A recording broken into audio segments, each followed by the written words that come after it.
La vente à réméré, également dénommée « vente avec faculté de rachat », est une convention par laquelle le vendeur se réserve la faculté mais non l'obligation de rachat du bien vendu aux conditions fixées dans le contrat de vente.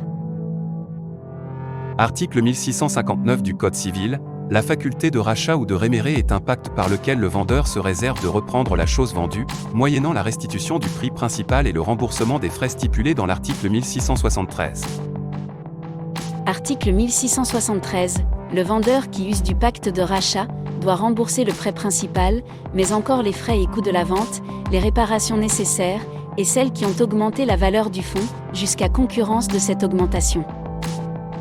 Il ne peut entrer en possession qu'après avoir satisfait à toutes ses obligations.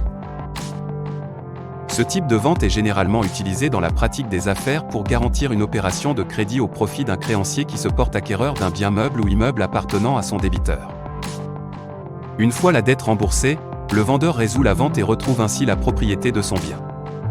En particulier, le réméré permet au propriétaire d'un bien immobilier qui, se trouvant dans une situation financière difficile résultant notamment d'un endettement excessif qui, en raison d'un fichage FICP ou FCC, voire d'un plan de redressement, et ou faisant l'objet d'une saisie immobilière, se voit refuser un rachat de crédit hypothécaire, de résoudre son problème en sauvegardant son patrimoine immobilier.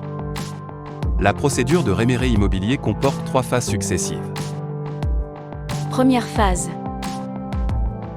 Le débiteur vend son bien immobilier à un prix correspondant au remboursement de l'intégralité de ses crédits et dettes, ainsi que des frais afférents à l'opération, plus une trésorerie qui sera versée sur un compte séquestre, somme servant à payer les futurs frais imputables au vendeur pour racheter son bien, donc pour exercer son action de réméré.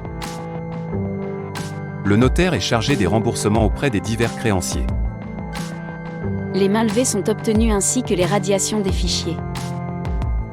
Concomitamment, de son côté, l'acheteur consent au débiteur un droit d'occupation assorti d'une indemnité d'occupation mensuelle à son profit de l'ordre de 1% du montant de l'opération et une promesse irréfragable de revente au prix et conditions fixées dans l'acte dans un délai convenu, généralement compris entre 1 et 4 ans.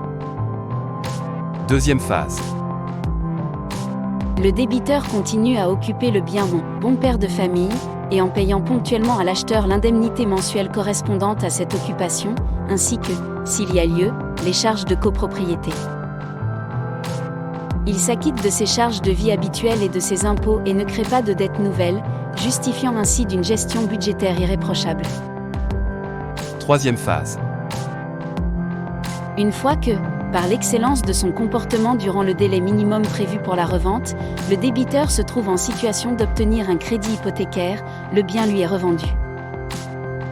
Le réméré est soumis à conditions, en particulier un ratio maximum entre le montant total des dettes augmentées des frais liés à l'opération et la valeur du bien immobilier. Tous les actes induits par l'opération sont passés devant notaire. Pour en savoir plus, rendez-vous sur notre site.